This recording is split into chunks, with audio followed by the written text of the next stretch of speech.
Bienvenidos, ¿cómo están?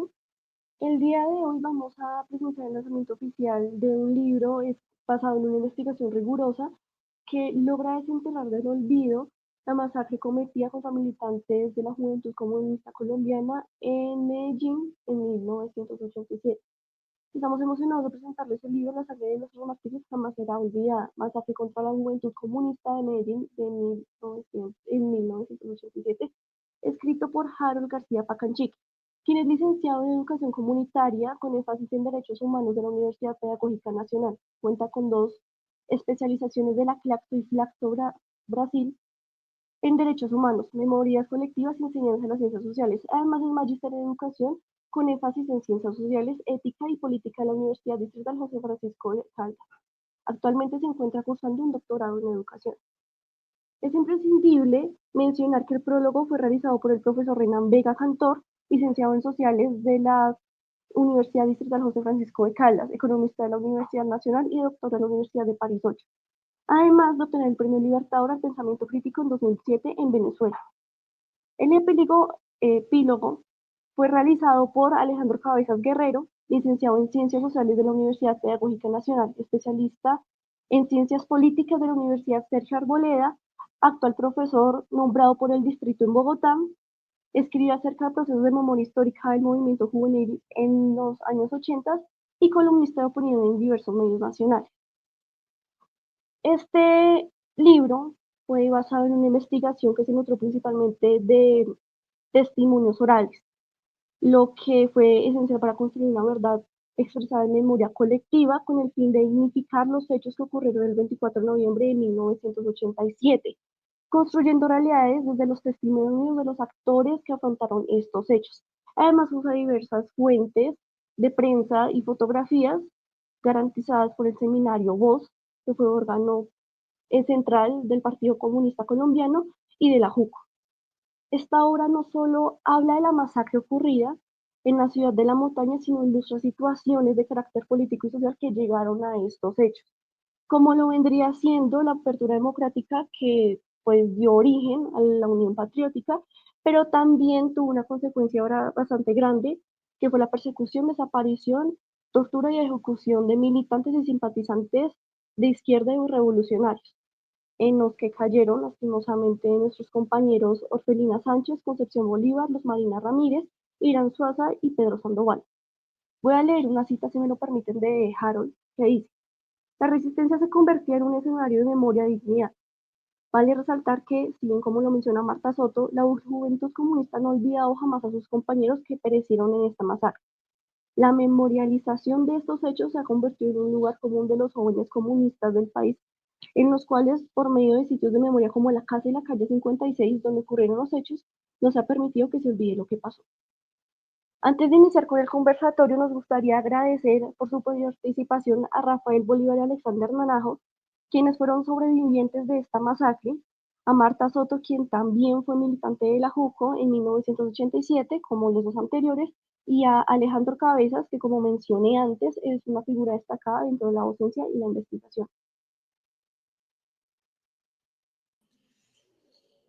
Bien, muchísimas gracias, Paola, por la introducción del espacio.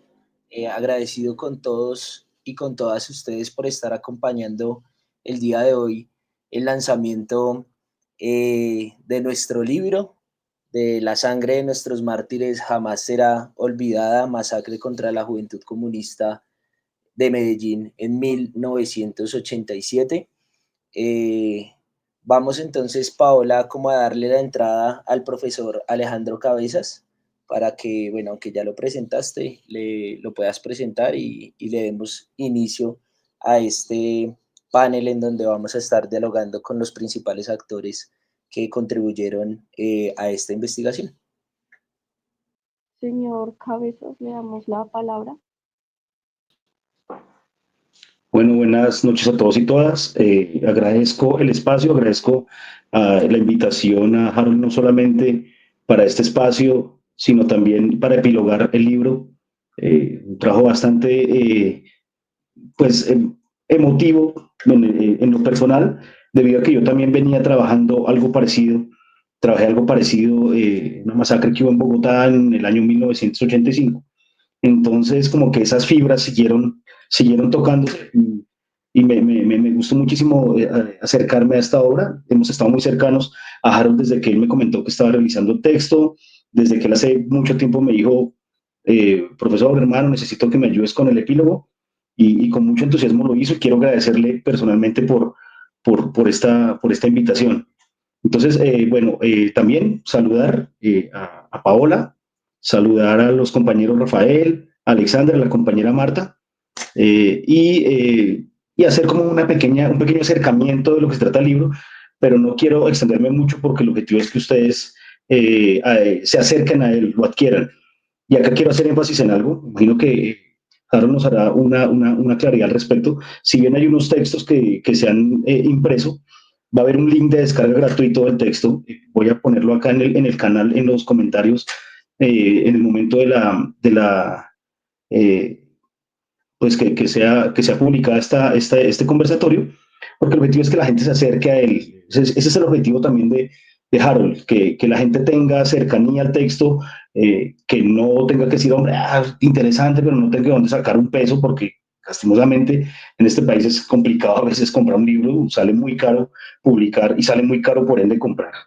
Pero nunca fue ese el objetivo de Harold, sino que Harold siempre ha querido que todo el mundo se acerque de la manera posible. Es más, desde hace ya un par de semanas él ya estaba haciendo ese proceso de divulgación gratuita, entonces también hacer énfasis en ello. Bueno, para no irme tan lejos y porque el objetivo es que escuchemos hoy a Rafael, Alexander y a Marta, quiero comentar que el texto tiene como una estructura bastante marcada. En una primera instancia, pues un prólogo del profesor Renan Vega, quien yo también tuve la suerte y la fortuna de recibir clase de él en la Universidad Pedagógica Nacional durante mi proceso de licenciatura.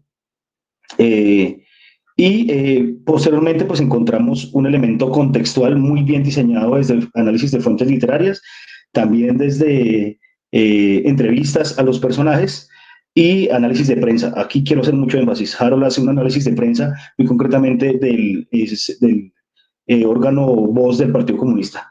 Entonces, en la primera parte estamos hablando de un contexto donde se habla de los años 80, se habla de un proceso democrático, de apertura democrática, de esperanza que tiene el país, que viene siendo la llegada de Belisario Betancur, y el hombre dice, vamos a hablar, vamos a negociar, vamos a callar un poquito los fusiles, y dentro de la negociación con las FARC, y muy concretamente el acuerdo de la URIBE del año 84, se da la posibilidad de la creación de la Unión Patriótica.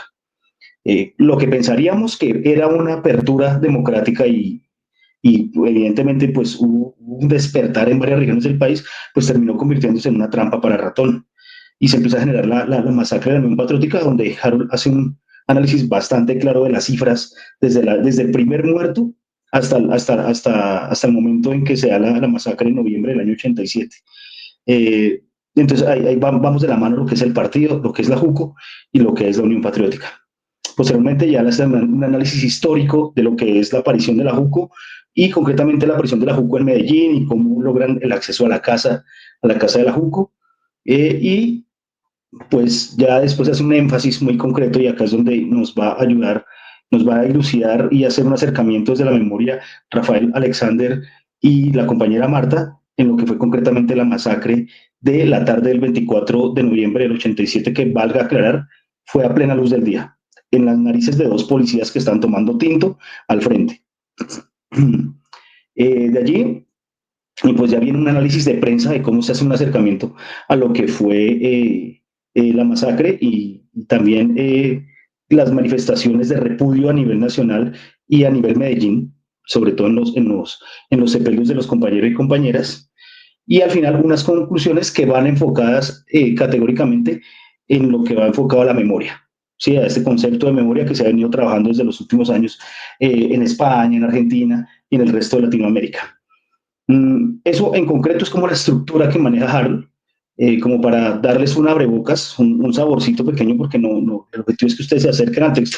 Es un texto muy sabroso de leer, es un texto realmente corto, entonces con unos anexos también bastante interesantes al final del texto.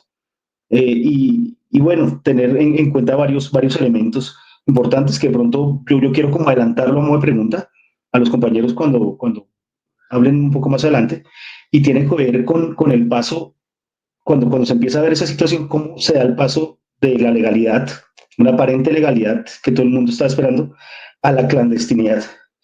Y a la clandestinidad, a la lucha armada. Ojo con eso, porque mucha gente puede escuchar el término clandestinidad de una dice guerrilla, cuando en realidad no era así, era como un mecanismo para poder cuidarse, hacer trabajo político de masas, pero cuidándose mucho más, ya no dando la cara porque la situación estaba bastante compleja. Y se da posteriormente, en casos ya extremos, que la gente dice, tengo que pasar de la clandestinidad a la lucha armada. Y acá me llama mucho la atención, hasta aquí me di cuenta, que Ricardo Ovidio Palmera, comandante conocido en las FARC como Simón Trinidad, él le manifiesta a Jacobo Arenas y le dice, hombre, yo debido a la que acabo de pasar en Medellín, me tengo que ir a la lucha armada. Acá no hay nada más que hacer. Que la decisión de tomar las armas del compañero Ricardo Ovidio Palmera obedece muy concretamente a lo que ocurrió en la masacre de Medellín del 24 de noviembre del 87. Esa es la estructura, esa es más o menos como un pequeño abrebocas. De nuevo agradecer a Harold, agradecer al compañero Rafael, al compañero Alexander, a la compañera Marta, a Shari, Paola por la presentación y bueno, darle paso a los compañeros y compañeras que fueron quienes vivieron ese contexto más de cerca. Si bien yo lo he estudiado, yo en el año 87 tenía 3 añitos, y una cosa es haberlo estudiado y otra que es haberlo vivido. Acá creo que lo importante, como estaba diciendo Harold al inicio, es darle la palabra a los compañeros y a la compañera y de nuevo agradecer y bueno, repito, aquí voy a colocar el link de descarga del texto para que las personas puedan acceder a él de manera gratuita. No olviden en los comentarios cualquier pregunta que tengan, no duden en colocarla y en algún momento pues lo responderemos. Bueno, muchas gracias Pablo, muchas gracias Harold y compañeros por la invitación. Muchas gracias, señor Cabezas. Es importante lo que está resaltando acerca de el acceso a la información de este libro, teniendo en cuenta que la intención principal es que pueda hacer de conocimiento público lo sucedido. Ahora le damos paso a la señora Marta Soto, quien vivió estos acontecimientos y fue parte fundamental en los testimonios que están en el libro. Señora Marta, bienvenida. Bueno, buenas noches para todas y todos. Agradecer nuevamente este trabajo tan importante que ha hecho el compañero Harold. Me parece o nos parece que haberse empecinado en este trabajo que finalmente termina siendo el libro, pues para nosotros es muy, muy importante. Bueno, yo quisiera contarles que para la fecha de los hechos, 1987, ya a mi hermano lo habían desaparecido, ya hacía 2 años. Entonces yo estaba ya metida en este mundo de los derechos humanos, un poco de este trabajo, eh, muy iniciando esta vida. Eh, entonces, yo tengo un sentimiento de pronto como doble frente a los hechos, ¿cierto? Ya no solamente como militante del partido, o sea, no solamente como asesinaron a 5 de mis camaradas, sino que también tengo como la mirada y la sensación de la defensora de derechos humanos, ¿no? Para los años 80 yo creo que vivíamos una época muy esperanzadora, como decía ahora Alejandro, donde nosotros sentíamos como que ya íbamos en camino a la salida de esta noche negra, ¿no? De esta noche oscura, y que íbamos a poder hacer una vida política. Me parece que lo que sucedió en Medellín, lo que sucedió exactamente en la Casa de la Juco, pues fue como el anuncio de que aquí nadie se iba a salvar. Me parece que fue la amenaza llevada a cabo como más terrible que hubiéramos podido tener los jóvenes. Yo en esa época era todavía muy joven, eh, en Medellín, no solamente los jóvenes comunistas, sino incluso los jóvenes de toda la izquierda de esta ciudad. y que va a decir uno de la ciudad, ¿cierto? Sino de todo el país. Era un poco como decir, si eso sucede en el centro de Medellín, a una cuadra del Parque de Bolívar, a una cuadra de la Catedral Metropolitana, entonces aquí nadie está a salvo. Eso, por ejemplo, me parece a mí que fue como lo que más conmovió, ¿cierto? Lo que más conmovió. Yo estuve en muchos sepelios en esa época de muchos compañeros asesinados y, y en ninguno uno encontraba esa cantidad de personas de las otras organizaciones políticas como en el sepelio de las compañeras que logramos hacer pues el sepelio colectivo. Eh, Creo que también sería muy importante destacar este trabajo que los muchachos han venido haciendo durante todos estos años, ¿cierto? Para los muchachos, la fecha del 24 de noviembre es una fecha inamovible. O sea, ellos ya tienen eh, como en su planeación del año su mucho trabajo que tienen, pero el 24 de noviembre es algo muy especial. Y siempre lo hacen, siempre trabajan, siempre intentan hacer cosas. Para el momento de los hechos, yo logro tener contacto con algunos de los sobrevivientes. Fueron épocas muy difíciles, era una época muy difícil y lo que ellos vivieron no tiene nombre. Entonces también era muy difícil poderse enfrentar como a esa situación. Pero bueno, ahí hay que destacar que los compañeros no solamente sobrevivieron a los hechos, sino que sobrevivieron a la vida y sobrevivieron a la lucha. Eh, este, libro, este libro para nosotros es un trabajo muy importante de memoria. Es muy, muy importante porque es poder demostrar cómo esta masacre sí toca las fibras de la juventud, ¿cierto? Y cuando digo de la juventud, no solamente me refiero a los jóvenes de ayer, a los jóvenes de hoy y seguramente que a los jóvenes de mañana, sino que este documento va a quedar en la historia y va a ser el mejor ejemplo para muchos otros casos. Eh, Eso quisiera yo decir y agradecer mucho también la presencia hoy de ustedes y sobre todo de Alex y de Rafa, quienes siguen siendo mis compañeros. Eh, en el año 87 éramos jóvenes y bueno, y nos fuimos poniendo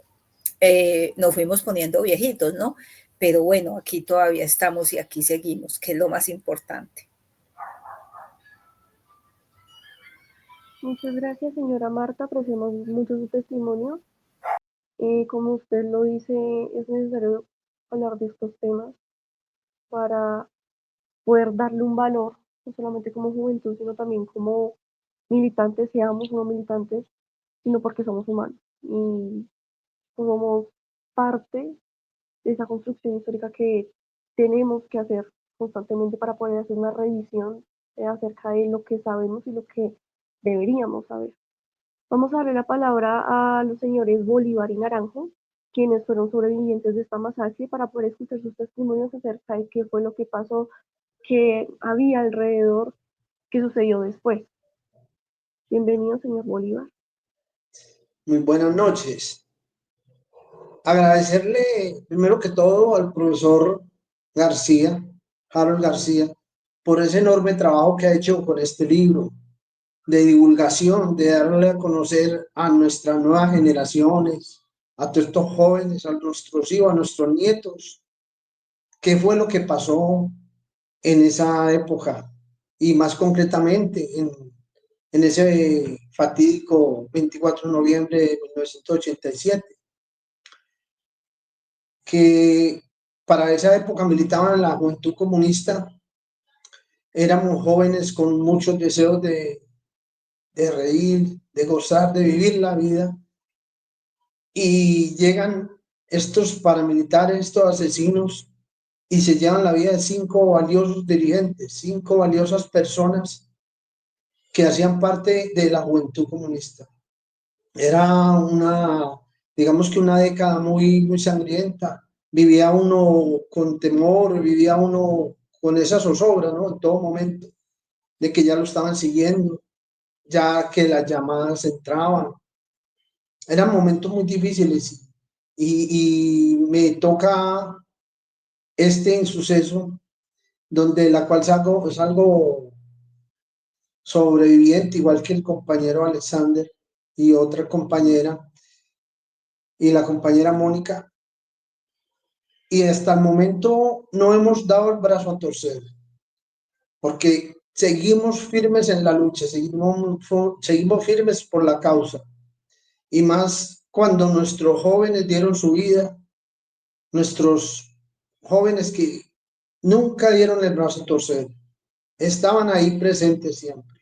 Entonces, es un ejemplo que nos dan a seguir a todos. Entonces, esos niños, esos jóvenes son que cayeron inermes por una lucha y que nosotros enarbolamos sus banderas y que el compañero con este libro ha hecho un gran aporte importantísimo de divulgación, que incluso diría yo que sería como de obligatoriedad de ser lectura en colegios, porque es que tendría que ser parte de la historia de Colombia, de dar a conocer lo que pasó con el genocidio contra la Unión Patriótica, ¿cierto? Porque se desconoce esa parte hay mucho joven que no sabe ni siquiera qué fue lo que pasó. Ya han pasado ahorita en noviembre, el próximo noviembre, se cumplen 38 años ya, y aún hay mucha juventud que desconoce qué fue la Unión Patriótica, o es decir, en este momento que seguimos con las banderas de la UP, desconocen qué le pasó al partido político UP y que nos han destrozado, nos mataron muchos dirigentes, nos quisieron acabar, pero no pudieron. Con esa sangre sembraron fue semilla y seguimos adelante porque nosotros estamos luchando por un mejor porvenir, un mejor nivel de vida para todos y para todas.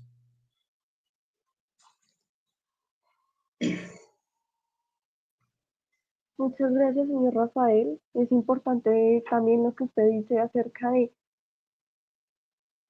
lo, de la obligatoriedad de este texto, sino, o sea, no para imponerlo, sino para que la juventud sepa acerca de lo que pasa. Digamos, en una opinión personal, no sabía muy bien de este tema, de esa masacre, sino es porque el profe Harold lo menciona y pues lo menciona en su libro. Muchos desconocemos pues esta realidad, tal vez por falta de información, porque en las escuelas no se imparte o porque simplemente los medios no lo comunican como debería ser. Ya damos paso al señor Alexander Naranjo para que nos cuente también cuál es su percepción acerca de lo ocurrido. Claro que sí. ¿Me escuchan ahí? Sí, señor. Muchas gracias. Bueno, pues darle las gracias también a ustedes, compañeros, saludar a Martica, a Harold y a quienes emprendieron esta empresa y este proyecto pues de construir memoria viva, porque creo que precisamente emprender la tarea de hacer esta obra literaria para la construcción de memoria es una forma de seguir resistiendo y reivindicando y emulando la lucha de quienes han pensado que este país puede ser diferente y una sociedad diferente donde quepamos todos. Y cobra especial importancia porque es también reivindicar el papel que ha jugado y que puede seguir jugando la juventud colombiana en el contexto político nacional. Y que precisamente para la época de los 80s, los movimientos juveniles, las organizaciones políticas juveniles fueron determinantes también en ese ascenso de lucha de esa lucha de masas que se venía dando en todo el territorio nacional, porque déjenme contarles que precisamente cuando se da, por decirlo de esa manera, el boom de la Unión Patriótica, bajo la posibilidad precisamente de unos acuerdos con la insurgencia de las FARC-EP, se da la posibilidad de abrir una verdadera apertura democrática bajo esa consigna que históricamente ha habido en este país. Colombia, apertura democrática o democracia restringida. Y siempre recuerdo que para la época, precisamente en los debates, en los estudios que hacíamos inclusive en nuestros círculos literarios, en nuestros organismos de base como eran los centros de la JUCO, pero no solamente en el tema político, sino también gremial. Lo hacíamos con la UNES, la Unión Nacional de Estudiantes de Secundaria, con la UNEC, con otros sectores organizados de la juventud. Pues decíamos, hombre, precisamente la juventud era la alternativa y sigue siendo la alternativa de salir de ese túnel oscuro, de esa espiral de violencia que se ha cernido sobre este país, de siempre bajo la lógica de la guerra y la violencia, quienes han ostentado su status quo, sus estructuras de poder, la han fundamentado en la violencia, negando la oportunidad de que otros sectores alternativos puedan jugar en la arena política y en el juego político para enseñarle a la sociedad colombiana que sí hay otra salida, que sí hay otra alternativa. Y mire cómo hoy nos encontramos precisamente en esa lógica y en ese debate y en esa amenaza que se cierne sobre todo nosotros de si le apostamos en Colombia a una salida democrática o si estas estructuras de poder que niegan cualquier posibilidad de apertura democrática dejan la posibilidad de que podamos presentarle a la sociedad colombiana un rumbo diferente y que sea un rumbo precisamente, como le decía el compañero Bolívar, de paz y armonía y de prosperidad para todos. La juventud para la época jugaba un papel determinante y como le decía la compañera Marta, no era porque éramos nosotros los de la JUCO o porque éramos la Unión de Jóvenes Patriotas, era porque también en el movimiento juvenil colombiano había una expresión organizada del orden nacional, regional y local que también tenía algo que contar, algo que decir frente a la realidad política del país.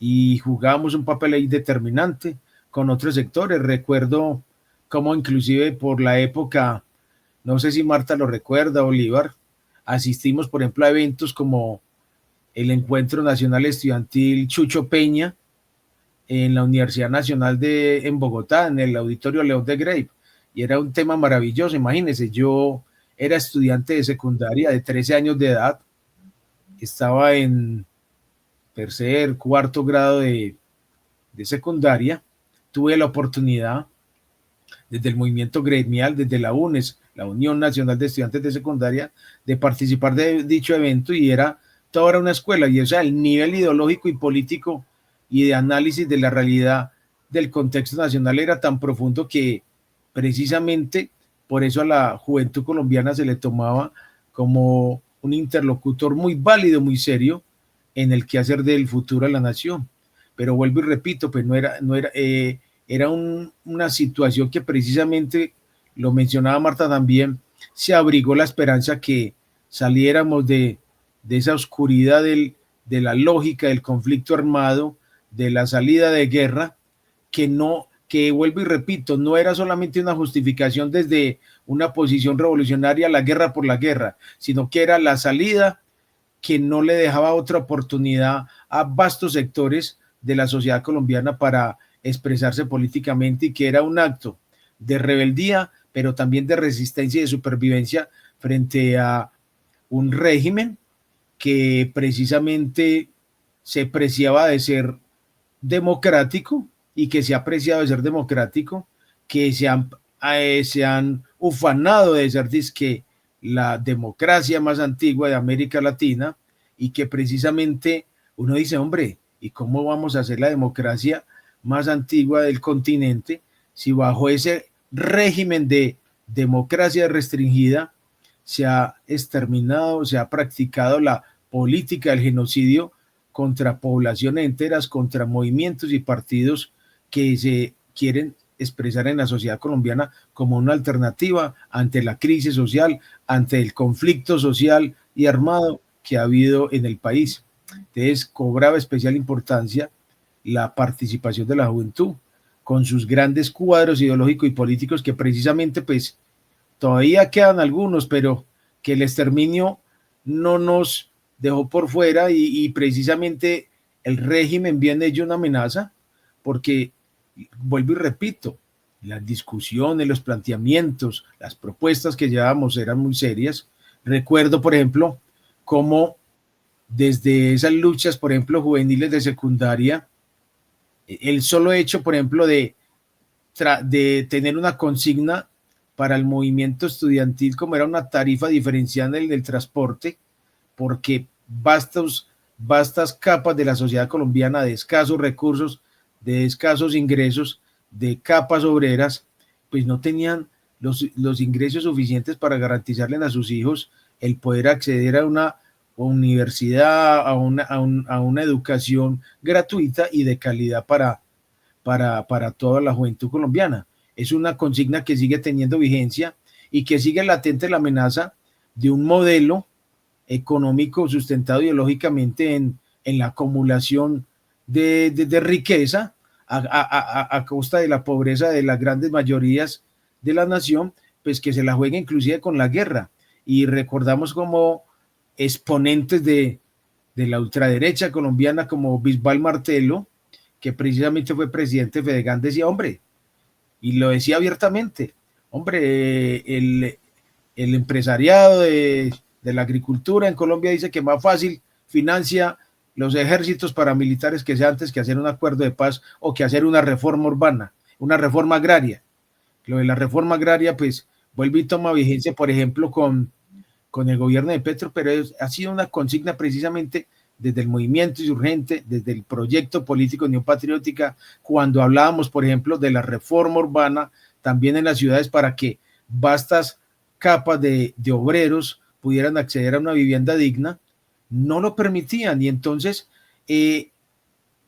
planteo esto porque el libro también nos tiene que llevar a entender las razones de toda esta lucha, hacer memoria y contarle a la sociedad colombiana cuáles son las razones por las que persiste este conflicto, cuáles son las razones por las que precisamente cuando haya ese ascenso tan grande de ese movimiento político como fue la Unión Patriótica y donde incursionaron grandes sectores de la sociedad colombiana, grandes sectores juveniles con nuevos cuadros, nuevos dirigentes políticos, como fue José Antequera y muchos de nuestros cuadros, pues hombre, se hablaba con mucha propiedad y con mucha firmeza de entender y tener una lectura muy clara de lo que era la realidad colombiana. Entonces, el libro nos tiene que llevar a eso, a contarle a la gente que, vuelvo y repito, qué ha venido sucediendo, qué está sucediendo y qué va a seguir sucediendo si no levantamos en alto precisamente esas banderas de la lucha y de llevar a la juventud colombiana hoy precisamente en el 2025 y en las futuras décadas, en los futuros años de lucha, a seguir siendo ese estandarte de la lucha por la democracia, por los cambios, por las transformaciones sociales de cara a las necesidades y reivindicaciones de la sociedad colombiana, por construir una sociedad más incluyente, más justa, más equitativa, ¿sí? Porque entonces esos demonios que nos han pintado toda la vida y donde algunos expositores pues del régimen tratan de decir no lo merecíamos y está apenas más que justificado, pues ha sido precisamente esa cortina de humo para tratar de evitar que la sociedad colombiana reflexione sobre cuál es la realidad de lo que le está sucediendo. Mire qué cosa tan tremenda cuando vemos cómo se nos habla de democracia, pero como una camarilla de congresistas de derecha en el Senado bloquea cualquier expresión de democracia con tal de que la sociedad colombiana no pueda, desde su constituyente primario, acceder a decidir qué quiere que se haga en sociedad y cómo queremos construir este país. Entonces, de ahí la especial importancia de dicho trabajo editorial, de dicho construcción de memoria. Vuelvo y repito, es construir resistencia, es seguir ahí vigentes en esa lucha para decirle a la sociedad colombiana, aquí estamos y aquí nos quedamos y aquí seguiremos en esa brega para que tratemos de construir un sendero y un camino mejor para la sociedad colombiana. Muchas gracias, señor Naranjo. Pues todo lo que dijo es destacable, es bastante relevante sobre la juventud, sobre la lectura acerca de estos procesos, sobre la represión hacia movimientos alternativos. Con esto ya se le da paso a Harold, que fue el que escribió este libro. Nos gustaría que nos contara cómo fue el proceso para escribirlo, qué dificultades se le presentaron, la importancia de este libro. Le damos la palabra, señor Harold. Muchísimas gracias, Paola. Muchísimas gracias a Alejandro, a Marta, a Rafael, a Alexander, por poder sacar un espacio de sus días agitados de trabajo para dedicárselos a esta presentación. A mí me gustaría hacer unas palabras rápidas, especialmente palabras de agradecimiento sincero a Magnolia Gudelo, a Rafael Bolívar, a Carlos Galeano, a Gustavo Palacios y a Marta Soto, quienes contribuyeron de manera determinante para poder dar cuenta de lo que sucedió en la masacre del 24 de noviembre del 87, y en el caso de Carlos Galeano, que fue fundamental para poder recoger el archivo de memorialización que tenía la Juventud Comunista de la ciudad de Medellín. Sin ellos esta investigación hubiese sido imposible, sin ellos no hubiese podido tener yo la posibilidad de conocer los testimonios. Desafortunadamente no pude contactarme en esa época donde se desarrolló la investigación con Alexander, y por eso también es muy importante que él nos haya contado hoy también su testimonio, su forma de entender los hechos, su perspectiva política frente a la realidad actual, porque en efecto la memoria es eso, es el análisis del pasado con lentes del presente, y creo que este libro es un aporte a seguir construyendo la historia de la izquierda en Colombia, la historia del movimiento popular colombiano, y especialmente es un aporte a la memoria de quienes perecieron en este fatídico 24 de noviembre del 87. Para mí, este libro significa bastante, significa un lugar de enunciación como militante político, un lugar de enunciación como investigador social, como profesor, como persona que está de manera permanente indagando sobre cuestiones de la historia de nuestro país. Haber tenido la posibilidad de contar con los archivos del semanario Voz, haber tenido la posibilidad de contar con personas que aportaron a este libro en aportes académicos, en correcciones de estilo, fue para mí importante. Sé que también son claves en este proceso. Este libro se empieza a escribir por un accidente, realmente, porque es producto de una monografía. El primer capítulo y el último capítulo son productos de una monografía que yo presenté para optar el título de especialista en memoria colectiva, derechos humanos y resistencias. Y es un accidente, ¿por qué? Porque llegó accidentadamente a la masacre, porque yo quería empezar a hacer un ejercicio de historia de la Unión de Jóvenes Patriotas. El primer intento fue ese, acercarme a la historia de la Unión de Jóvenes Patriotas, y para ello me contacté con la compañera Marta Gudelo, por allá iniciando el año 2020, y ella, me cuenta un poco la historia de la Unión de Jóvenes Patriotas, su experiencia en la Unión de Jóvenes Patriotas, y llegamos a la masacre de Medellín. Y ella se vio muy afligida por este hecho, inclusive la compañera pues expresó con lágrimas ese recuerdo. Y yo ya conocía de la masacre, lógicamente como militante político, este es un hecho que siempre se recuerda porque fue un hecho que marcó un antes y un después de las formas en que la Juventud Comunista en la ciudad de Medellín empezó a operar como organización política, ¿sí? Que hizo que se desmovilizara bien, como lo dice la compañera Marta Soto en una de las entrevistas, que se desmovilizara parte del movimiento juvenil porque el golpe fue un golpe duro, a tal punto que en las entrevistas que se realizaron con la Juventud Comunista de Medellín, pues el proceso de reconstrucción de una juventud comunista vigorosa como la que tenían en la década de los 80 ha sido difícil al día de hoy. Entonces yo digo, venga, si la masacre generó esto y lo que se encuentra es muy poco de la masacre, quiero investigar sobre esto. Me parece que ese accidente de haber llegado de esa manera a la masacre me generó esa inquietud de poder pensar que de este hecho no se había escrito nada en términos, digamos, académicos, de poder escuchar las voces de las víctimas o de juntar las voces de quienes sobrevivieron, ¿sí? De las familias de esta masacre, pues generó que ahí se diera el efecto de novedad y también el efecto de poder preguntarme sobre este hecho en particular.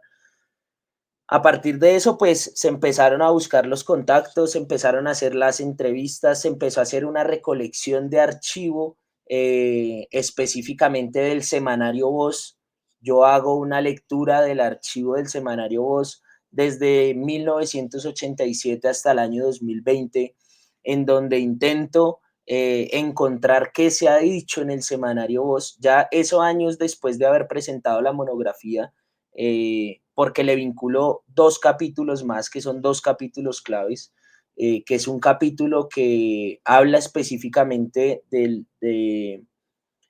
modus operandi sobre la masacre, ¿sí? ¿Quiénes son los militantes? ¿Quiénes son estas 5 personas? Y también le dedico un capítulo a lo que dice el semanario Voz y los repertorios de protesta popular que se dieron para rechazar la masacre, ¿sí? Entonces son dos capítulos un poco más gruesos que le dan un contenido histórico y un contenido argumentativo al libro de peso. Entonces, allí empiezo a encontrar varias cosas, ¿sí? Empiezo a encontrar varias cosas como cuáles, que son novedades en el texto, ¿sí? Novedades investigativas que no se habían publicado y de las cuales no se tenía referencia. Una de esas novedades es descubrir que por culpa de una interpretación de un periodista, de alguien que estaba escribiendo sobre una noticia sobre la masacre, se dijo que habían sido 6 los asesinados, ¿sí? Y resulta que no eran 6 los asesinados y nosotros hasta bien adentro del año 2017-18, en los reportes inclusive del propio semanario Voz y de la prensa alternativa, se circundaba que habían sido 6 los asesinados, ¿sí? Y lo que demuestra esta investigación es que no habían sido 6 los asesinados, que había una compañera que había salido mal herida hacia el hospital y que sobrevivió, ¿sí? Que ustedes van a encontrar, yo no la pude entrevistar a ella, hablé con ella, ¿sí? Pero no la pude entrevistar, lógicamente, en el respeto también de las personas que hicieron parte de la juventud y que de pronto el hecho también les marcó, porque lógico, son hechos trágicos que no se olvidan y que dejan una huella profunda en cada uno y en cada una. La compañera Lía Hernández Muñoz, quien escribió un artículo para Las Dos Orillas, y en el libro está el artículo completo, ¿sí? Como en el libro también ustedes van a encontrar varios de los artículos en los que se hacen referencia, donde se habla de 6 muertos, ¿sí? Entonces, de 6 asesinados en la masacre. Entonces aquí se logra aclarar, gracias al artículo de la compañera, que yo lo utilicé como fuente, que está aquí impreso, y que eso sirvió también uno para eso, para aclarar ese hecho, ¿sí? De que había una sobreviviente más que había salido mal herida del espacio de la casa y que afortunadamente pudo sobrevivir. Esa es una primera novedad. Una segunda novedad tiene que ver con unas cifras que yo logro encontrar sobre asesinatos sistemáticos contra la Juventud Comunista y el Partido Comunista en el departamento de Antioquia. Entonces yo hago una estadística en donde a partir del texto de Roberto Regalado, en donde yo hago una estadística a partir de ese juicioso trabajo que Roberto hace sobre las víctimas de la Unión Patriótica o sobre los asesinados de la Unión Patriótica, y encuentro que del año 87, perdón, del año 84 al año 87, en el departamento de Antioquia es donde más militantes se asesinan, ¿sí? En el país. Eso, por ejemplo, es un indicio que nos ayuda a develar la composición política y social que se estaba viviendo en el departamento de Antioquia, los intereses políticos que sobre el departamento estaban figurando, y cómo asestar golpes como el que sucedió contra la Juventud Comunista y un año después va a suceder en la masacre de Segovia casi que en las mismas fechas, ¿sí? En el 88, sobre los últimos meses del año, que van a caer las balas sobre militantes y sobre miembros de la comunidad de Segovia en Antioquia, pues lo que uno se da cuenta es que allí hay una configuración política sobre el departamento. Lo que se encuentra también es que en Antioquia, para las elecciones de 1986, Antioquia es el segundo departamento en donde electoralmente la Unión Patriótica gana más votos electorales en esa contienda, ¿sí? O sea, son elementos que nos ayudan a ir entendiendo también por qué la década de los 80 se convierte en un punto de quiebre, en un punto de bifurcación, para entender la actual realidad política de Antioquia y específicamente de la ciudad de Medellín, que ahí uno puede darse cuenta que hay unos mecanismos, hay unos modus para debilitar el movimiento popular antioqueño y para imponer otras formas de desarrollo político en, el, en ese lugar, en esa ciudad y en ese departamento específicamente. Entonces son elementos claves en donde también, por ejemplo, podemos tener la posibilidad de conocer en el libro varias fotografías, ¿sí? Rememorar, por ejemplo, a Francisco Eladio Gaviria Jaramillo, quien fue asesinado en diciembre del año 87, ¿sí? A pocos días del asesinato de los compañeros en Medellín, quien también era militante de la Juventud Comunista, pero también el asesinato de dos compañeros en Tunja días antes de la masacre en Medellín. Es decir, allí lo que también podemos dar cuenta es un efecto de la sistematicidad, ¿sí?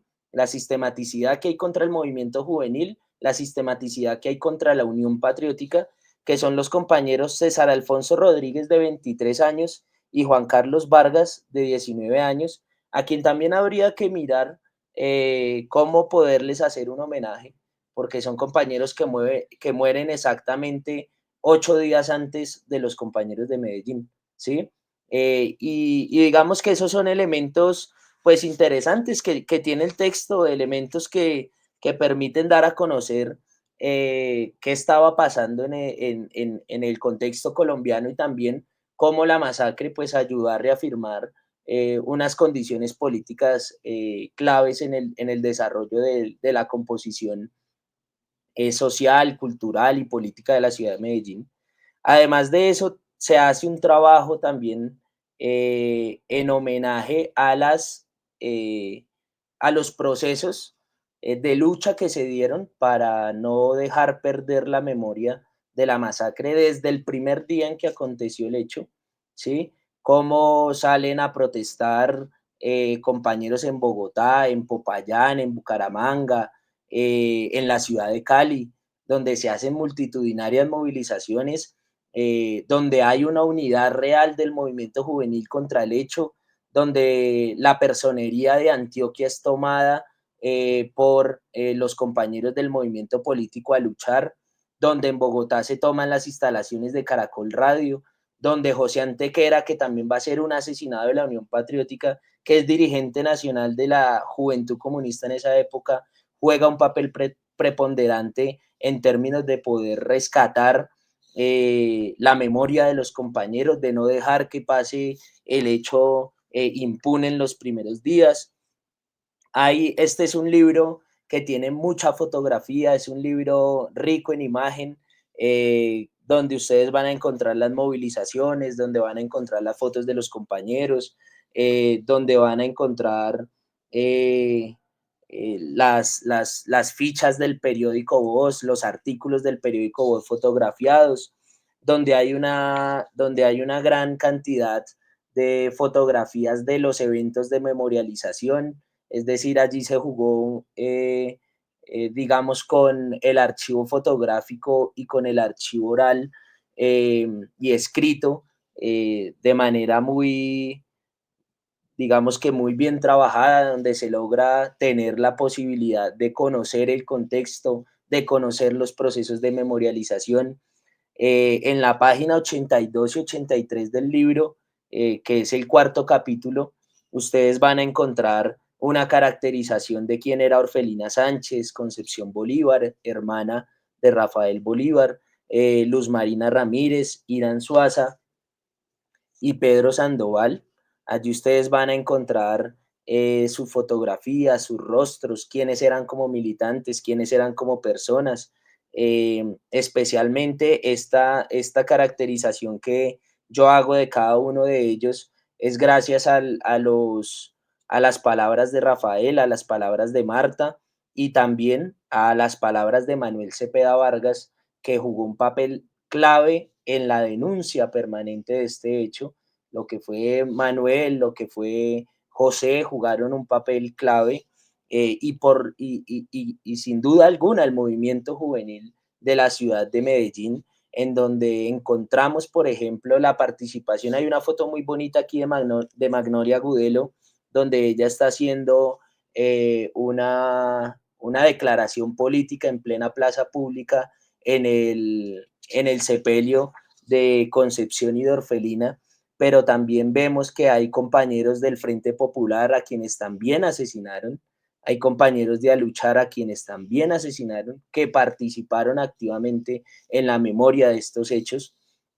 Entonces el libro cuenta con varios elementos, digamos, novedosos, con varios elementos que no se habían relatado sobre esta masacre, que es el aporte personal, pero también colectivo, porque es un libro hecho a varias manos, es un libro hecho con las palabras escritas de Manuel Cepeda Vargas en el semanario Voz, es un libro escrito con las palabras y las entrevistas y las denuncias públicas de José Antequera, es un libro escrito con las palabras de Rafael Bolívar, es un libro escrito con las palabras de Carlos Galeano, de Marta Soto, de Magnolia Gudelo, de Gustavo Palacios, quien fue un muchacho que militaba en la Juventud Comunista, en el sector secundarista, que después de la masacre, él iba llegando a la casa de la Juco minutos antes del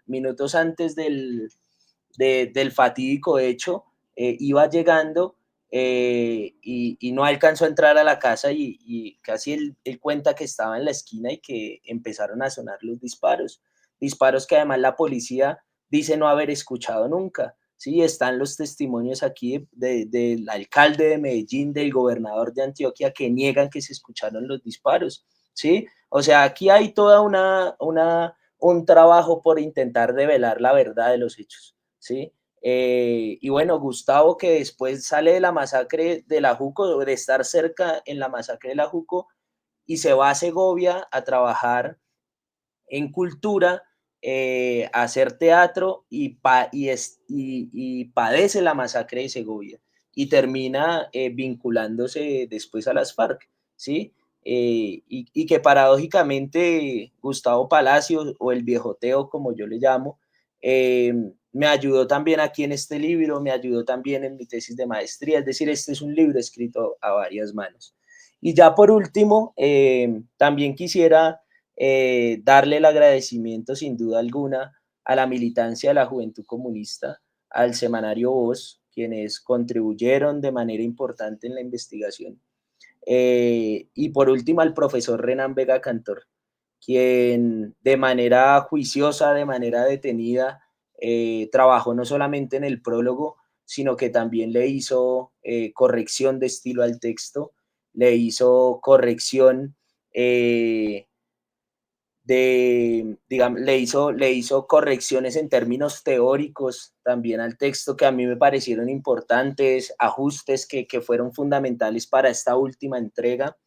Y sin duda alguna también a Camila Costa, quien es la que nos permite tener esta bonita portada, ¿sí? Quien es la que permite que este libro pues tenga un diseño, digamos, en términos de la memoria, que puedan aparecer la cara de nuestros 5 compañeros, que pueda aparecer la casa de la Juco como un lugar de la memoria. Y bueno, a ella también pues importante saludarle porque ayudó mucho también en temas del diseño de este trabajo. Y bueno, ya para terminar, el libro no tiene ningún costo. Se hizo un esfuerzo personal porque el libro se pudiese imprimir lo más que pude para que llegue no solamente a la militancia de la Juventud Comunista, sino para que llegue a los jóvenes de la ciudad de Medellín, ¿sí? Es un libro que ya está en digital, que ustedes lo pueden descargar. Yo mandé a hacer estas pegatinas, ¿sí? Que van a estar en varias ciudades de Bogotá. En estas pegatinas está el QR, donde ustedes pueden descargar el texto de manera gratuita, donde se está haciendo el esfuerzo también porque de las copias que se pudieron sacar lleguen a diferentes ciudades, lleguen a bibliotecas, ¿sí? O sea, que podamos tener la posibilidad de que el texto sea masivo, porque no es un texto que esté hecho con fines de lucro, es un texto de una investigación militante, es un texto que define un compromiso político que tengo yo con la izquierda de mi país, con la historia de la izquierda de mi país, y que que pues este primer trabajo pues hace parte de eso. Entonces, a todos y a todas, muy, muy agradecido por poder haber contribuido con este texto, con ayudarme a repartir en estos días, en estas 2 semanas, como decía Alejandro, estas calcomanías que están circulando pues ahora principalmente por la ciudad de Bogotá y que ya ahora cuando salgan a distribuirse en los libros físicos, pues también se puedan distribuir en las universidades, en las escuelas, en los colegios, en los barrios populares, pues estas calcomanías que puedan llegar ahí para que la gente pueda descargar el libro y lo podamos masificar. En donde sin duda alguna el objetivo es que este libro tenga mucha presencia en Medellín, que la gente de Medellín sepa que allí pasó algo y que allí hubo misión del Estado y que allí habían unos jóvenes que soñaban y que construían y que militaban para poder consolidar un proyecto de una nueva Colombia. Eso ese para mí es el mejor triunfo de este texto, que en Medellín podamos seguir trabajando por la memoria de no solamente de nuestros 5 compañeros, sino por la memoria de los más de 140 compañeros que en el periodo estudiado parecieron en la ciudad de Medellín, en el departamento de Antioquia específicamente.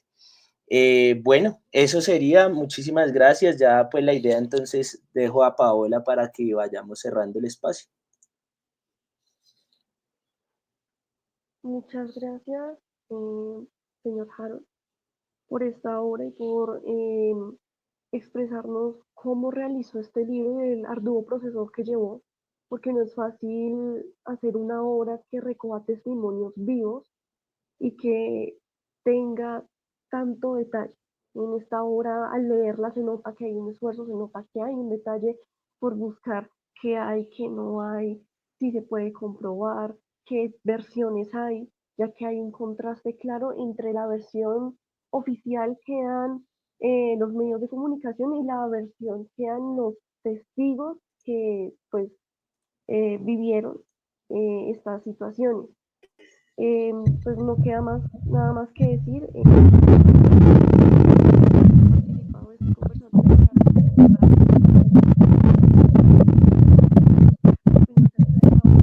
y más que todo por expresar su interés por demostrarnos de que hay otro camino, pero que se debe trabajar arduamente para que este camino pueda salir adelante la necesidad de que haya una represión estatal, porque esto fue como, como lo dice Renan Vega en el prólogo, fue un bloque contrainsurgente que se abalanzó hacia los movimientos alternativos. Pues sin más que decir, les agradecemos obviamente por los que están viendo esto, por su interés y les recordamos que como Harold y lo dijo el profesor Cabezas, este libro va a estar digital, se les va a dejar un link para que lo puedan descargar, también el QR para que puedan escanearlo y descargarlo. Y sin más preámbulos, los dejamos hasta luego. Bien, muchísimas gracias, Paola. Yo quisiera tener la posibilidad pues, de escuchar a los compañeros ya como unas palabras finales, especialmente un mensaje a la juventud, un mensaje a quienes van a leer el libro. Entonces, me gustaría empezar escuchando al profe Alejandro. Vamos con Marta, después Rafael y Alexander. Bueno, Harold, muchas gracias. Bueno, a mí me quedaron como muchas, a pesar de lo completo que es el texto, aún me quedaron varios elementos como pendientes, pero eso pues tendremos otro momento como de discutirlo y tiene que ver como con el qué pasó en términos de justicia, qué pasó, qué pasó con la investigación. En este país es muy chistoso porque de inmediato salen los noticieros y qué fue lo que pasó y entonces la policía dice, vamos a empezar la investigación y vamos a dar a conocer los resultados y hasta ahí fue. Entonces como que esa es una pregunta que siempre va a quedar volando. Me imagino cuál es la respuesta, me imagino cuál es la respuesta. Eh, digamos en el caso de la investigación que yo realicé, que fue la masacre de la leche en Bogotá, hay una investigación que despertó muchísimos años después de la Comisión Interamericana de Derechos Humanos y hay algunos policías que han decidido acogerse a la JEP, pero se quedó ahí. Entonces, como que para futuro que analicemos ese qué pasó. Me llamó mucho la atención algo que habla la compañera Marta y tiene que ver con que era lo que pasó en la masacre fue un aviso de lo que iba a pasar. Y en este país, lastimosamente, es el país de los avisos y nosotros no logramos como analizar esos avisos, como que no nos, por más que pasen tantos años y las cosas se repiten, como que nos llegan esos avisos, esas señales y no las logramos detectar. El último mensaje que voy a enviar es un mensaje, repetimos si estamos de acuerdo con la camarada Marta y es de esperanza. No podemos dejar que esta vaina se pierda. No podemos dejar que nuestra juventud se oculte en las sombras y en los grises, sino como decía el camarada Rafael, es la posibilidad de seguir creyendo, a pesar de los muertos, a pesar de la sangre. Por eso el nombre del texto es tan interesante y toca tanto el alma como la sangre de nuestros mártires jamás será olvidada. Y es que a pesar de la sangre, a pesar que resbalemos en la sangre, tenemos que pararnos de nuevo y seguir adelante porque van a seguir siendo muchos los muertos y los muertos de la paz los vamos a poner nosotros, ¿cierto? El movimiento alternativo es el que va a poner los muertos y aún con eso no nos van a doblegar, no nos van a ganar, eso no va a pasar. Ese es el llamado a nuestra juventud, que nos cuidemos, sí, que tampoco es ir a dar papaya, nos tenemos que cuidar, pero tenemos que creer que este cuento algún día tendrá que cambiar, así sea cuando estemos viejitos, pero así tengamos gorritas y ya se nos estén abriendo las entradas, así ya estemos canosos, siempre vamos a ser jóvenes, y siempre seguiremos haciendo parte de la juventud comunista colombiana. Bien, compañera Marta. Bueno, no, yo diría que es muy, muy importante leer el libro. Incluso con todo lo que Harold contaba, pues yo ya estoy, que mejor dicho, espero que llegue para poderlo ver, porque de verdad que los años no pasan en vano, ¿no? Y hay muchas situaciones de las que uno vivió en la época y seguramente también el paso de los años afecta. Yo le diría a los jóvenes que este es un libro obligado de leer, ¿cierto? Porque es la historia del pasado, pero la historia del pasado que no pasa. O sea, que no pasa y que se repite, también como una manera de enfrentar. Yo no les voy a hablar a ustedes de esperanza, porque yo creo que la esperanza más grande fue encontrar que un joven, muchos años después, se interesara en escribir sobre el caso, ¿cierto? Un caso que alguien me dijo una vez que en su casa habían dicho que todo el mundo se había olvidado de ese caso. Y me pareció muy triste porque no era cierto. Sí, yo incluso creo que le conté a Harold, no sé, pero una banda de rock hizo un concierto ahí en las afueras de la casa, un concierto que ninguno de nosotros se dio cuenta hace muchos años y me pareció muy bonito que personas totalmente externas y muchísimos años después hicieran una actividad.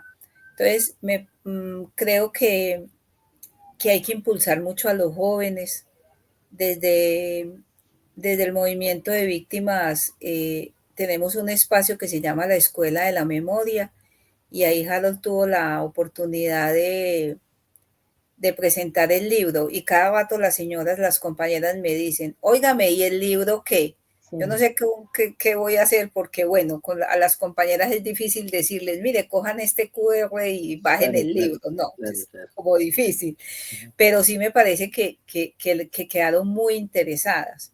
Entonces, es importante que también sepan que ahí tienen una opción, ¿cierto? Nosotros trabajamos mucho con las compañeras el tema de la memoria, porque es que la memoria tiene que partir de nosotros, ¿no? Entonces, no, con muchas ganas de ver el libro y muchísimas gracias nuevamente, Harold. Bien, gracias compañera Marta. Vamos con el compañero Rafael.